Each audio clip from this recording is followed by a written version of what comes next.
오늘도 인사를 드려보고 있는 크립토 마토이긴 합니다만은 나온 정보가 굉장히 적다. 짧은 영상이 될 것 같습니다. 일단 지정학적인 위기는 계속되고 있습니다.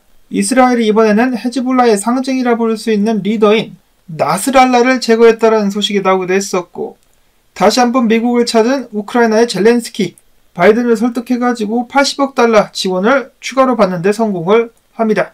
지정학적인 위기들 및 갈등들이 계속해서 고조가 되고 있지만은 다행히도 암호화폐 시장에는 큰 영향을 끼치지 않고 있는 가운데 지금 현재 시장의 심리 상태는 탐욕입니다. 아직 극단적 탐욕 단계까지는 들어서지 않은 탐욕 단계에서 거래가 이루어지고 있는 가운데 월가의 금융회사인 캔터 피츠제럴드의 CEO는 최근 방송에 출연해가지고 비트코인은 금과 석유처럼 취급을 해야 된다라고 주장을 했습니다. 또한 규제당국이 비트코인과 암호화폐의 중요성을 이해하지 못하고 있기 때문에 업계를 적절히 감독할 수 없다라 주장을 했습니다.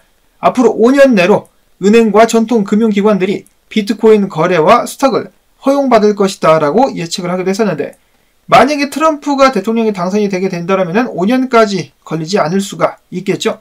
그리고 비트코인이 상품으로 분류가 돼가지고 금과 석유처럼 취급을 받을 수 있겠지만 희소성 면에서는 금이나 석유보다 훨씬 더 뛰어나다는 점도 기억을 해야 되겠습니다.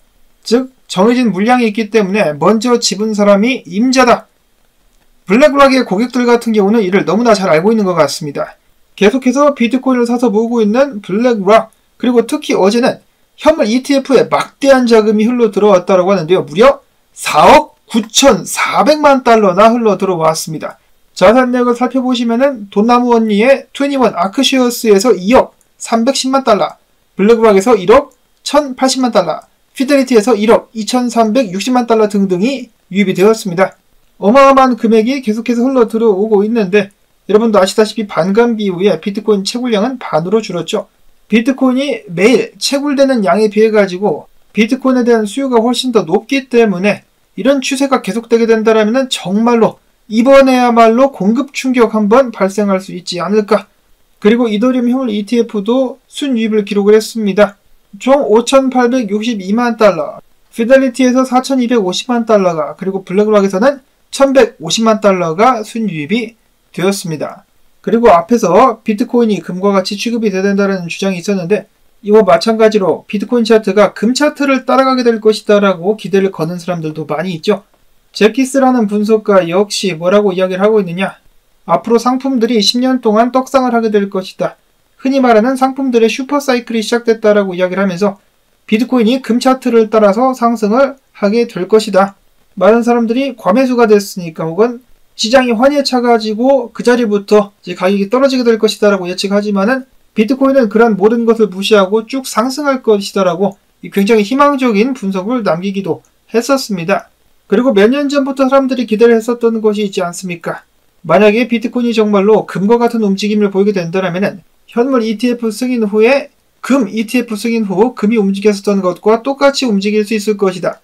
금 같은 경우는 2004년도 11월 1일 첫 번째 현물 ETF가 승인됐다고 하는데요. 무려 그때 이후로 2012년도에 고점 찍을 때까지 8년 동안 상승을 이어갔었습니다. 자, 물론 그 가운데서 조정이 있었죠. 승인되자마자 약간 빠졌다가 쭉 올랐다가 또 조정, 이런 식으로 큰 폭의 조정을 겪으면서도 쭉쭉쭉쭉 상승을 했었다. 물론 금과 비트코인 차이점이 있죠. 예를 들어 가지고 금 같은 경우는 5,000년의 역사를 가진 상품으로서 모르는 사람이 없죠. 금을 사기라고 부르는 사람은 없습니다. 반면에 비트코인은 그 역사가 짧고 미국에서 ETF가 승인이 됐음에도 불구하고 아직도 비트코인을 신뢰하지 못하거나 이를 사기라 부르는 사람들이 많죠. 자, 반면에 뭐가 있습니까? 금 같은 경우는 ETF가 승인되고 나서 가격이 오르자 채굴자들이 금을 더 채굴해가지고 물량이 늘어난 반면에 비트코인은 그게 안 되죠. 그 물량이 한정되어 있기 때문에 그런 면에서는 비트코인이 또 유리하다라고 볼 수가 있겠습니다. 시간이 갈수록 디지털 금으로서 더욱더 인정을 받아가고 있는 비트코인, 금을 따라가게 된다면 앞으로 계속해서 더욱더 가파른 가격 상승 미래 목격을 할 수가 있겠습니다.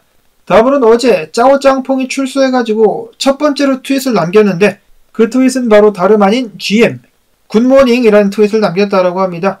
실제로 많은 트위터 인플루언서들이 GM 거리면서 이런 트윗을 남기기도 하는데요. 그가 트윗을 남기자 GM이라는 밈코인이 떡상을 하기도 했었다라는 그런 소식이 있었습니다.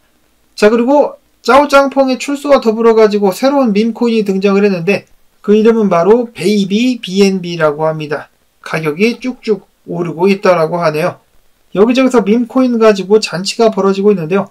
몇몇 사람들은 이번 상승장에도 밈코인이 이렇게 난리를 치게 된다면 전체 암호화폐 시장으로 자금이 흘러 들어오는데 악영향을 끼칠 수 있다라고 우려를 하기도 합니다. 제가 봤을 때도 밈코인이 너무 많이 생겨나고 있는 것은 아닌가라는 생각이 들기도 하는데요.